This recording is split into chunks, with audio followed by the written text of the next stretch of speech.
నమస్తే. రాష్ట్రంలో స్థానిక ఎన్నికలను ఎప్పుడు నిర్వహించాలన్నటువంటి దానిపైన ప్రభుత్వం కసరత్తులు ముమ్మరం చేయడం జరిగింది.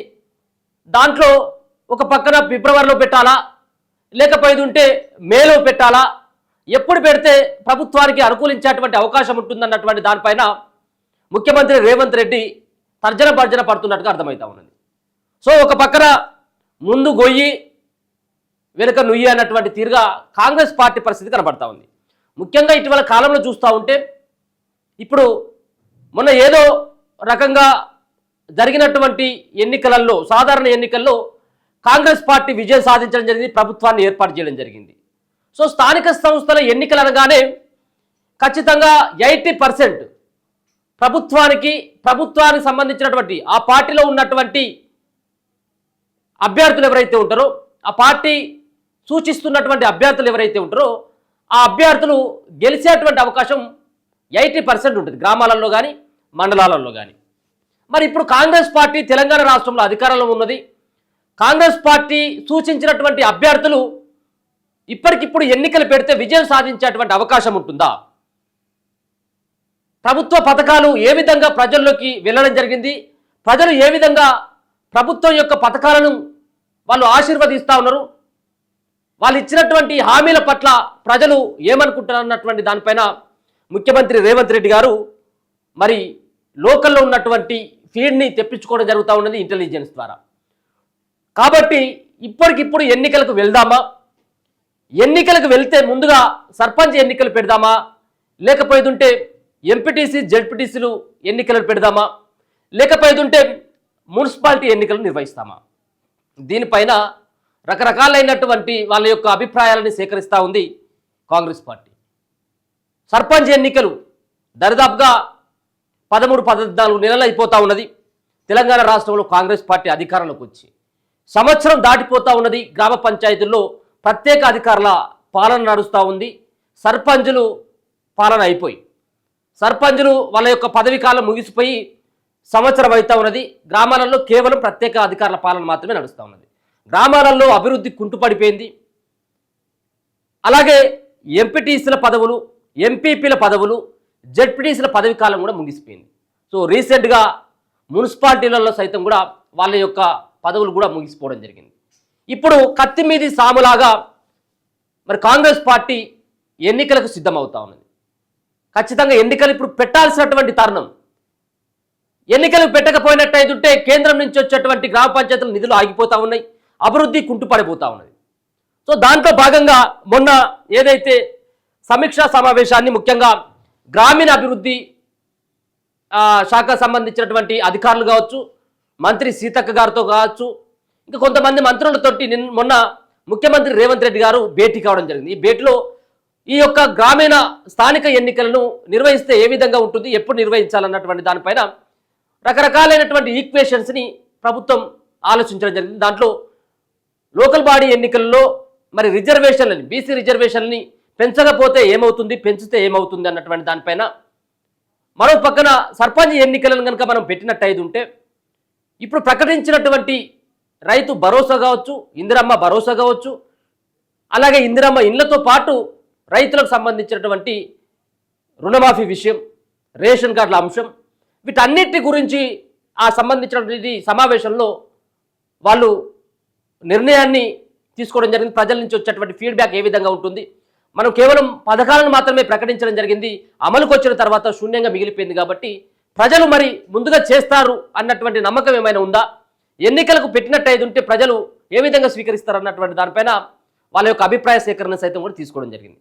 కానీ ఇప్పుడు చూస్తూ ఉంటే ఎన్నికలకి ఎప్పుడు పెట్టాలి, ముఖ్యంగా ఫిబ్రవరిలో నిర్వహిస్తామని చెప్పేసి ముందుగా అనుకోవడం జరిగింది. ఓకే, మనం అనుకున్నటువంటి స్థానిక ఎన్నికలు ఏవైతే ఉన్నాయో స్థానిక ఎన్నికల్లో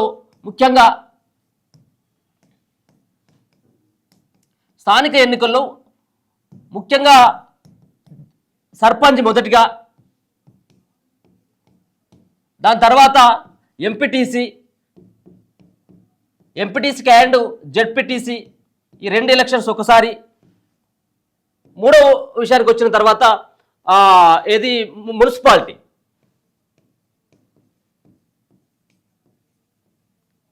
ఈ మున్సిపాలిటీ ఎన్నికలు సో వీటన్నిటికి కూడా మరి ఎన్నికలు 128 మున్సిపాలిటీలు 128 మున్సిపాలిటీలకు. సో ఒక పక్కన సర్పంచ్ ఎన్నికల విషయానికి వచ్చినట్టయితే పార్టీ గుర్తు ఏది ఉండదు, పార్టీ గుర్తు అసలే ఉండదు. సో వీటన్నిటి కూడా పార్టీ గుర్తుల మీద ఎన్నికలు నిర్వహించేటువంటి అవకాశం ఉంటుంది. సో సర్పంచ్ ఎన్నికలని రాష్ట్రంలో ముందుగా పెట్టాలని చెప్పేసి కాంగ్రెస్ పార్టీ భావిస్తూ ఉన్నది. సో ఒక పక్కన వీటన్నిటికీ గ్యాప్ కూడా పెద్దగా గ్యాప్ ఏం లేదు. సర్పంచ్ ఎన్నికలు నిర్వహించినటువంటి తర్వాత వారం రోజుల్లోపే ఎంపీటీసీ అండ్ జెడ్పీటీసీ ఎన్నికలు నిర్వహించాలని చెప్పేసి భావిస్తూ ఉంది. దాని తర్వాత మున్సిపాలిటీ ఎన్నికలని ఒకవేళ నిర్వహించినట్టయితే ఉంటే సర్పంచ్ ఎన్నికలని 3 విడతల్లో నిర్వహించాలని చెప్పేసి ప్రభుత్వం భావిస్తున్నట్టుగా తెలుస్తూ ఉంది. 3 విడతల్లో ఒక పక్కన సర్పంచ్ ఎన్నికలు కాగానే ఈరోజు ఉదయం 8 గంటల నుంచి సాయంత్రం 5 గంటల దాకా పోలింగ్ అయితే 5 గంటల నుంచి ఏ రాత్రి అయినప్పటికీ సర్పంచ్ ఎన్నికల ఫలితాలను కూడా వాళ్ళు చెప్పాల్సినటువంటి అవసరం ఉంటుంది. సాయంత్రం వరకే విజేత ఎవరనేది కూడా డిక్లేర్ చేయాలి. కాబట్టి దీంట్లో 3 విడతల్లో రాష్ట్రంలో ఉన్నటువంటి 12,000కు పైన ఉన్నటువంటి గ్రామ పంచాయతీలో ఎన్నికలను నిర్వహించి దాంట్లో 3 విడతలుగా అంటే ఒక్కొక్క విడతల్లో సుమారుగా 4,000 గ్రామాలతో పాటు దాంట్లో 4,000 గ్రామాలను డివైడ్ చేసుకొని ఆ విధంగా ఎన్నికలకు వెళ్ళేటువంటి అవకాశం కనబడుతుంది. ఒక పక్కన విడతల వారీగా గ్రామ పంచాయతీ ఎన్నికలు నిర్వహించాలని చెప్పేసి విడతల వారీగా అంటే 15 రోజులు ఒకసారి 15 రోజులు ఒకసారి 15 రోజులు ఒకసారి కాదు, కేవలం ఈ విడతల వారీగా సంబంధించినవి కేవలం 10 రోజుల లోపట్లే ఎన్నికలను పూర్తి చేయాలి. 3 విడతల్లో అంటే కేవలం 3 రోజుల టైంలోనే 3 విడతల్లో గ్రామ పంచాయతీ ఎన్నికల్ని ముఖ్యంగా సర్పంచ్ ఎన్నికల్ని ఫినిష్ చేయాలని చెప్పేసి భావిస్తూ ఉంది. ఎప్పుడనేది కూడా చెప్తా, ఎప్పుడు గ్రామ పంచాయతీ ఎన్నికలు 3 విడతలు నిర్వహిస్తుంది. రెండో అంశానికి వచ్చినట్టయితే దీంట్లో వచ్చినటువంటి ఫలితాల ఆధారంగా ఒకవేళ కనుక కాంగ్రెస్ పార్టీకి సంబంధించినటువంటి అభ్యర్థులు కాంగ్రెస్ పార్టీ సూచించినటువంటి అభ్యర్థులు కనుక విజయం కనుక సాధించినట్టయితే ఉంటే కొంత కాంగ్రెస్ పార్టీకి మైలేజ్ ఉండేటువంటి తీరుగా ఎన్నికలు కనుక వచ్చినట్టు ఫలితాలు వచ్చినట్టయితే ఉంటే ఇమ్మీడియట్గా ఎంపీటీసీ అండ్ జెడ్పీటీసీతో పాటు మున్సిపాలిటీ ఎన్నికలు ఒకటేసారి నిర్వహించాలని చెప్పేసి ప్రభుత్వం భావిస్తున్నట్టుగా తెలుస్తూ ఉన్నది. అందుకోసం అని చెప్పేసి ముందుగా సర్పంచ్ ఎన్నికలు నిర్వహించాలని చెప్పేసి ముఖ్యమంత్రి రేవంత్ రెడ్డి గారు నిర్ణయానికి వచ్చినట్టుగా తెలుస్తూ ఉంది. మరి ఎప్పుడు నిర్వహిస్తారు సర్పంచ్ ఎన్నికలు? ఇప్పటికే సంవత్సర కాలం అయిపోతా ఉన్నది. సర్పంచ్ ఎన్నికల లెక్క గ్రామాలన్నీ కూడా ఆగమాగం అయిపోతా ఉంది. చాలా మంది ఆశావాహులంతా ఎదురు చూస్తూ ఉన్నారు. ముఖ్యంగా బీసీలు సైతం కూడా 42% రిజర్వేషన్లు వచ్చినట్టయితే ఉంటే మాకు ఎన్నికలలో మేము పోటీ చేసేటువంటి అవకాశం ఎక్కువ ఉంటుంది. ఎక్కువగా బీసీలు సర్పంచ్ ఎన్నికల్లో విజయం సాధించేటువంటి అవకాశం ఉంటుంది. కాబట్టి బీసీలు ఎక్కువగా గ్రామ పంచాయతీల్లో ఎదురు చూస్తూ ఉన్నారు. ఇప్పటికే 6-7 నెలల కానించి వాళ్ళు తిష్టా వేసి గ్రామ పంచాయతీ ఎన్నికల్లో సర్పంచ్ కోసం పోటీ చేయాలని చెప్పేసి ఖర్చు పెట్టుకొని తిరుగుతూ ఉన్నారు. ఎప్పుడు వస్తాయని చెప్పేసి ఎదురు చూస్తున్నారు. కొంత అక్కడ ఉన్నటువంటి వాళ్ళకు అనునాయుల్ని వాళ్ళకు స్నేహితులని అక్కడ ఉన్నటువంటి వాళ్ళని మచ్చిక చేసుకున్నటువంటి ప్రయత్నం చేస్తూ ఉన్నారు. దావతులు అవుతా ఉన్నాయి. ఇదంతా వేరు. 6 నెలల నుంచి వ్యవహారం అంతా నడుస్తూ ఉన్నది. ముందుగా సర్పంచ్ ఎన్నికల్ని ప్రభుత్వం ఫిబ్రవరి నెలలో రేపైతే ఇక ఫిబ్రవరిగా ఈ ఫిబ్రవరి నెల చివరి వారంలో ఎన్నికలు నిర్వహించాలని చెప్పేసి ప్రభుత్వం భావిస్తున్నప్పటికీ కొన్ని ఉన్నటువంటి ముఖ్యంగా 42% రిజర్వేషన్లు ఏవైతే ఉన్నాయో బీసీలకు సంబంధించినటువంటి రిజర్వేషన్లో ఇప్పటికీ కొలిక్కి రాలేదు. ఇది మళ్ళీ కొలిక్కి రావాలంటే కొంత టైం తీసుకున్నటువంటి అవకాశం ఉంటుంది. కాబట్టి ఫిబ్రవరి నెలలో ఎట్టి పరిస్థితుల్లో ప్రభుత్వం ఎంత ప్రయత్నించినప్పటికీ న్యాయపరమైనటువంటి చిక్కులతో పాటు బీసీ రిజర్వేషన్లు ఇవ్వడం అంత ఈజీగా కాదు. ఇక రెండో విషయానికి వచ్చినట్టయితే ప్రభుత్వం ఇటీవల ప్రవేశపెట్టినటువంటి 4 పథకాల్లో ఇప్పటికీ అరకొర సంబంధించినటువంటి నిధులతో సర్దుబాటు చేసింది రైతు భరోసా పైసలు. కేవలం 10,000 కోట్ల రూపాయలని రైతు భరోసా మరి 70 లక్షల మంది ఖాతాలో వేసేందుకు ప్రభుత్వం వేస్తామని చెప్పేసి ప్రకటించినప్పటికీ కనీసం మరి అక్కడ సగం కూడా ఇప్పటి వరకు రైతు భరోసా పైసలు రిలీజ్ చేయలేదు, రైతుల అకౌంట్లో పడలేదు. మరి ఎన్నికల కనుక ఈ రైతు భరోసా నిధులు వేయకపోతే ఇబ్బంది అవుతుంది కదా. అందుకని చెప్పేసి 31వ తారీఖు వరకు టైం ఇచ్చిండు. 31 మార్చి వరకు మీ అకౌంట్లో పడతాయి అని చెప్పేసి ఒక ప్రకటన విడుదలవుతా ఉన్నది. మరి మార్చి 31 వరకు వెయిట్ చేసి మార్చి 31 వరకు విడుదల చేసి ఏప్రిల్ నెలలో సర్పంచ్ ఏప్రిల్ నెలలో సర్పంచ్ ఎన్నికలని విడతల వారీగా నిర్వహించేటువంటి అవకాశం ఉంటుంది. ఏప్రిల్లో ముందుగా ఖచ్చితంగా సర్పంచ్ ఎన్నికలే అయ్యేటువంటి అవకాశం కనబడతా ఉన్నది. ఏప్రిల్ తర్వాత అలాగే మేలో ఇక్కడ మున్సిపాలిటీతో పాటు ఎంపీటీసీ ఎన్నికలు. ఇవి పార్టీ గుర్తుపైనే ఇవి ఎన్నికలు జరుగుతాయి. ఆయా పార్టీలకు సంబంధించినటువంటి గుర్తులు ఏవైతే ఉంటాయో ఆ గుర్తులపైన ఈ ఎన్నికలు నిర్వహించేటువంటి అవకాశం ఉంటుంది. వీటన్నిటి కనుక 31 మార్చి వరకు పథకాలన్నీ ఏదైతే అమలు చేస్తామని చెప్పడం జరిగిందో, ఇందిరమ్మ ఇళ్లతో పాటు రైతు కూలీలకు పైసలు, అలాగే రైతు భరోసా పైసలు రైతుల అకౌంట్లో, కొత్త రేషన్ కార్డులు, ఈ అన్ని మార్చి 31 తారీఖు వరకు ఫినిష్ చేసి దాంతోపాటు 42% రిజర్వేషన్లు కూడా న్యాయపరమైనటువంటి చిక్కులు లేకుండా చేసుకున్న తర్వాత ఎన్నికలకు వెళ్ళాలన్నటువంటి ఒక ప్రయత్నం కాంగ్రెస్ పార్టీ చేస్తూ ఉంది.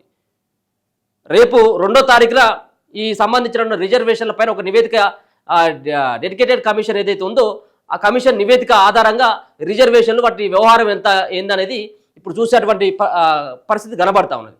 సో అంతేకాకుండా ఇప్పుడు ఉన్నటువంటి పరిస్థితుల నేపథ్యంలో ఫిబ్రవరికి ఎలక్షన్స్ సాధ్యమా? ఎట్లా సాధ్యమైతే ఫిబ్రవరికి? ఇప్పుడు ఉన్నటువంటి ఏవైతే ఎమ్మెల్సీలు సంబంధించినటువంటి టీచర్తో పాటు గ్రాడ్యుయేట్ ఎమ్మెల్సీలకు సంబంధించినటువంటి ఎన్నికలు జరగబోతా ఉన్నాయి. సో ఈ ఎన్నికలు జరిగిపోతాయి ఈ ఫిబ్రవరిలోనే. మరి ఈ ఫిబ్రవరి మొత్తం అంతా కూడా ఎమ్మెల్సీ ఎన్నికలకు సంబంధించినటువంటి ప్రచారానికి, ఈ ఆర్భాటానికే సరిపోతుంది. మరి ఈ ఫిబ్రవరిలో ఎన్నికలు ఎట్లయితాయి? 100% కావు. అందుకని చెప్పేసి మార్చి నెలలో ప్రభుత్వ పథకాలను పూర్తిగా ఇంప్లిమెంట్ చేసిన తర్వాత సర్పంచ్ ఎన్నికలు నిర్వహించేటువంటి అవకాశం ఉంటుంది. సర్పంచ్ ఎన్నికలని ఏప్రిల్ మొదటి లేకపోతే 2వ వారంలో సర్పంచ్ ఎన్నికలు అయితే, మరి ఏప్రిల్ చివరి వారం లేకపోతే మే ఫస్ట్ వీక్లో ఎంపీటీసీ అండ్ జెడ్పీటీసీ ఎన్నికలు అయ్యేటువంటి అవకాశం స్పష్టంగా కనబడతా ఉంది. ఈ అన్ని సంబంధించినటువంటి వాటిని ఇప్పటికే ముఖ్యమంత్రి రేవంత్ రెడ్డి గారు వీటిపైన స్టడీ చేసినట్టుగా తెలుస్తూ ఉంది. 2వ తారీఖు సంబంధించిన రిజర్వేషన్ల పైన నివేదిక వచ్చిన తర్వాత దీంట్లో ఉన్నటువంటి లొసుకులేంది, ఏ విధంగా ముందుకెళ్ళాలి, అలాగే ఒక పక్కన ప్రత్యేకంగా అసెంబ్లీ సమావేశం పెట్టి ఆ రోజు అసెంబ్లీలో బీసీ రిజర్వేషన్ల పైన తీర్మానం చేసి ఈ కాపీని కేంద్రానికి పంపించాల్సిన అవసరం ఉంటుంది. దాని తర్వాత ఏ విధమైనటువంటి పరిణామాలు ఉంటాయి, బీసీలకు రిజర్వేషన్ ఇచ్చేటువంటి దానిపైన మరి ప్రభుత్వం ఏ విధమైనటువంటి నిర్ణయం తీసుకుంటుందో మనం చూడాలి. దాంతోపాటు ఎన్నికలకు మాత్రం ఎవరు కూడా ఇప్పుడు ఏప్రిల్ చివరి వారం, ఏప్రిల్ 2వ వారం, రేపే మాప అనేది అది 100% అయ్యేటువంటి అవకాశం అయితే కనబడలేదు. చాలా టెక్నికల్ అంశాలు ముడిపడి ఉన్నాయి. అందుకోసమని బీసీ అంశం ఒకటి, మరో పక్కన ఎమ్మెల్సీ ఎన్నికలు ఉన్నాయి, గ్రాడ్యుయేట్తో పాటు టీచర్ ఎమ్మెల్సీ ఎన్నికలు, ప్రభుత్వ పథకాలు ఇంకా గ్రామాల్లోకి చేరలేదు. కాబట్టి ఎన్నికలకు వెళ్ళేటువంటి సాహసం ఈ ఫిబ్రవరి నెలలో ఖచ్చితంగా ముఖ్యమంత్రి రేవంత్ రెడ్డి సాహసం చేయడు. మార్చి 31 తర్వాత ఏప్రిల్లో ఎన్నికలు వచ్చేటువంటి అవకాశం స్పష్టంగా కనబడతాం.